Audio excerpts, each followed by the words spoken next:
XYZ,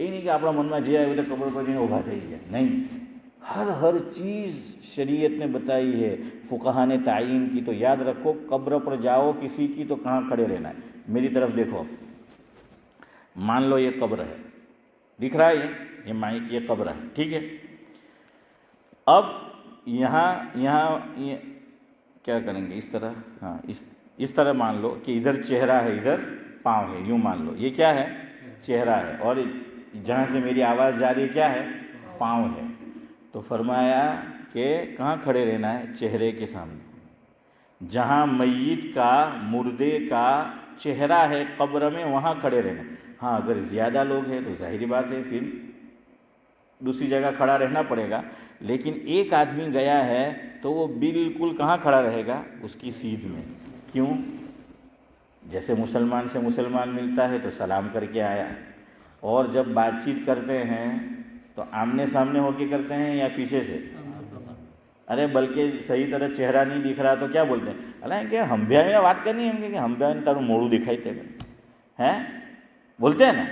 تو اسی طرح بات ہوتی ہے. تو فرمایا کہ یہی اصول ہے کہ قبر میں جاؤ اپنے عزیز کی، آپ کو جو کچھ وہاں فاتحہ پڑھنا ہے، تلاوت کرنی ہے، جہاں میت کا چہرہ ہے وہاں کھڑے رہنا.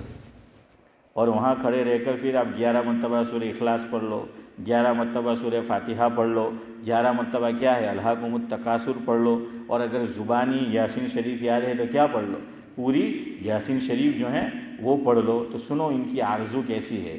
مولانا بلال حسن تھانوی بات یہاں سے نکلی، انہوں نے وہ شعر کہا ہے، آرزو ہے کہ میری قبر ہو مسجد کے قریب.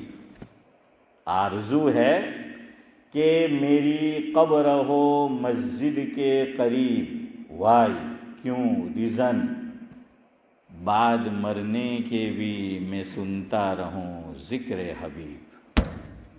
اللہ اکبر. ہیں سعد اللہ صاحب کہ بعد مرنے کے بھی میں سنتا رہوں ذکر حبیب. یعنی مسجد میں اللہ کے حبیب کا ذکر ہوگا، میری قبر قریب میں بنی ہوگی تو مجھے کیا ہے، اللہ کے نبی صلی اللہ علیہ وسلم کا ذکر یہ سنائی دے گا. آخری بات پھر گفتگو ختم کرتے. ایک تو یاد دہانی کل کیا عمل کرنا ہے. نمبر 1 سورہ کہف. اللہ توفیق دے تو کتنا پڑھو، پوری سورہ کہف. اللہ توفیق دے. اور ایک ہی وقت میں اسماعیل بھائی پوری کرنا ضروری نہیں ہے. آج مغرب کے بعد سے وقت شروع ہو جائے گا. تھوڑا مغرب بعد پڑھ لو، تھوڑا عشاء بعد پڑھ لو، تھوڑا فجر بعد پڑھ لو، تھوڑا جمعہ سے پہلے، جو بھی آپ کو جو بھی ٹائم جو ہے سوٹ ہوتا ہے آپ کے لیے بہتر ہے تو وہ ٹائم پڑھنا ہے. پوری سورہ کہف. قربان جائیے شریعت مطہرہ پر کہ اگر پوری نہیں پڑھ سکتے تو کیا کہا، 10 آیت. کہاں کی؟ اول یا آخر دونوں، چاہے تو شروع کی 10 آیت یا چاہے تو اخیر کی 10 آیت. ایک کام یہ کرنا ہے. نمبر 2 کل ناخن لے لو، ہاتھ اور پاؤں کے ناخن کاٹ لو. نمبر 3 مستاش، مونچھ جو ہیں اگر آپ مونڈتے ہو تو مونڈ دو، کاٹتے ہو تو اس کو ذرا کاٹ لو، صحیح جو ہے وہ کر لو. اور نمبر 4 بغل کے بال.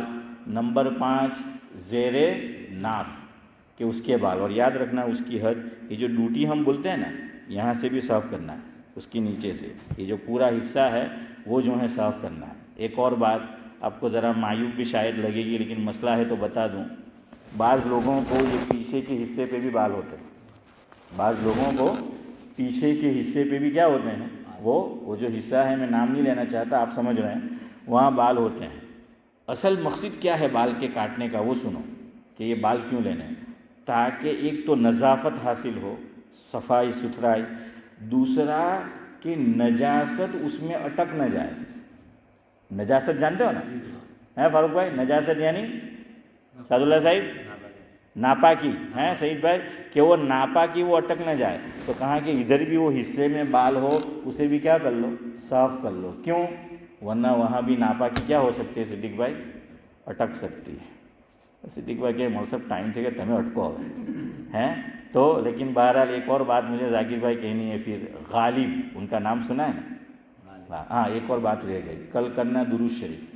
اور درود شریف آپ کو بتایا تھا سب سے افضل جزاک اللہ، سب سے مختصر صلی اللہ علیہ وسلم. کثرت سے درود شریف پڑھنے کو کہا گیا. آپ کو بتایا تھا ابو حنیفہ وقت حضرت مولانا رشید احمد گنگوہی کا ملفوظ, کثرت کس کو کہیں گے؟ 300 مرتبہ. تو بھائی اللہ توفیق دی تو 300 کیا کر لو, پوری جو ہیں وہ کر لو 300. ٹھیک ہے, تو اتنے کام کل کرنے ہیں. اب دیکھیے کتنا بھی گنہگار مسلمانوں ہیں, موت کا ڈر تو رہتا ہے, اللہ کی یاد تو کہیں نہ کہیں دبی رہتی ہے, حضور کا عشق اور محبت تو ہوتا ہے. غالب جیسا آدمی ہیں, ہمارے حضرت مولانا ابرار احمد صاحب جودیوی رحمۃ اللہ علیہ فرماتے تھے کہ غالب پر آزادی غالب تھی, یعنی وہ بڑا فری مائنڈ شخص تھا, ہیں بڑی آزادی. وہ بھی کہا ہے نا کہ جنت کے متعلق کیا کہتا ہے کہ میں بھی جانتا ہوں دل کے بہلانے کو غالب خیال اچھا ہے. لیکن اللہ نے توفیق دی, دور رہتے تھے مسجد سے دہلی میں. دہلی کی جو جامع مسجد ہے, تو غالب نے پھر ایک وقت وہ آیا ان کی زندگی میں کہ مسجد کے بالکل پڑوس میں انہوں نے مکان کرائے پہ لیا. کہاں لے لیا؟ دیکھیے اللہ کو نوازنا ہو, اللہ کو اپنی جانب متوجہ کرنا ہو تو کچھ نہ کچھ بہانہ کیا ہے بن جایا کرتا ہے, بہانہ بن جایا کرتا ہے. تو غالب بڑا آزاد شخص تھا اور پیتا بھی بہت تھا, ہیں ہاں پیتا بھی بہت تھا. تو پھر اچھا آپ کو ایک اور اس پہ مزیدار بات سناؤں. غالب کے ایک دوست تھے, وہ آئے رمضان مبارک میں, کم بخت نے روزہ نہیں رکھا اور پی رہا تھا. تو وہ دوست مسلمان تھا, کہنے لگا کہ حدیث میں حضور نے فرمایا ہے کہ شیاطین تو قید کر دیے جاتے رمضان تو بھائی حدیث میں ہے, یعنی یہ گناہ تو شیطان کراتا ہے جاوید بھائی, مطلب یہ تم شراب پی رہے ہو تو بھائی حدیث صحیح ہے کہ پھر یعنی یہ تو تمہارے عمل سے شبہ ہو رہا ہے. تو غالب نے کہا مسلمان تو تھا کہ حدیث بالکل صحیح ہے اپنی جگہ, شیطان سب کیا ہے قید کر دیے گئے ہیں. اب میں یہ جو کوتھڑی میں شراب پی رہا ہوں, پرابلم یہ ہے کہ یہیں قید ہے. نہیں سمجھے آپ لوگ, چلو نہیں سمجھے تو بھی کوئی بات نہیں. تو خیر غالب نے کیا ہے وہاں مسجد کے پڑوس میں مکان خرید لیا اور ایک شعر کہا. وہ ہمارے بزرگ نے کہا نا کہ میری قبر کہاں بنے, مسجد کے قریب. اس پہ مجھے یاد آیا, غالب کو مکان کرائے پہ رینٹ پہ مل گیا کہاں پر, بالکل مسجد کے پڑوس میں. جیسے عبداللہ بھائی ساچا کا مکان ہے مدینہ مسجد بالکل پڑوس میں. پھر غالب نے ایک شعر کہا. ہاں اس پہ صوفیہ نے ایک بات لکھی ہے کہ کسی گنہگار سے نفرت نہیں کرنی, گناہ سے نفرت کرنی ہے, گنہگار سے. اللہ کب کس کو نواز دے کوئی نہیں کہہ سکتا. غالب کے ساتھ بھی اللہ کا رحم و کرم کا معاملہ ہوا, ایک بہانہ بن گیا. غالب کو کرائے پہ مکان دہلی کی جامع مسجد کے ساتھ مل گیا. اور غالب نے ایک شعر کہا کہ مسجد کے زیر سایہ مکان بنا لیا ہے, مسجد کے زیر سایہ مکان بنا لیا ہے, یہ بندے کمینہ اب ہمسایہ خدا ہے. اللہ, ہاں سعد اللہ صاحب خالی سمجھے, آپ لوگ نہیں سمجھے کیا کرے, ورنہ ہے ساجد بھائی ہمجھے یا نہیں, تمہیں بھی یار دور بہی نہ ہمجھے پاہیں ہمیں نہ ہمجھو ہے. عبد الصمد چچا پوچھ رہے کہ کیا مطلب. غالب یہ کہہ رہا ہے کہ مسجد کے زیر سایہ ایک مکان بنا لیا ہے, یہ بندہ کمینہ. غالب خود کو کمینہ کہہ رہے ہیں, گنہگار ہیں, کہ یہ بندہ کمینہ اب ہمسایہ خدا ہے, یعنی اللہ کا نیبر ہے. اب وہ اللہ کا کیا بن گیا ہے, پڑوسی بن گیا ہے. اللہ تعالی ہمیں جنت میں اپنے حضور کا پڑوسی بنا لیں. سبحان اللہ بحمدہ, سبحانک اللہم و بحمدک, نشہد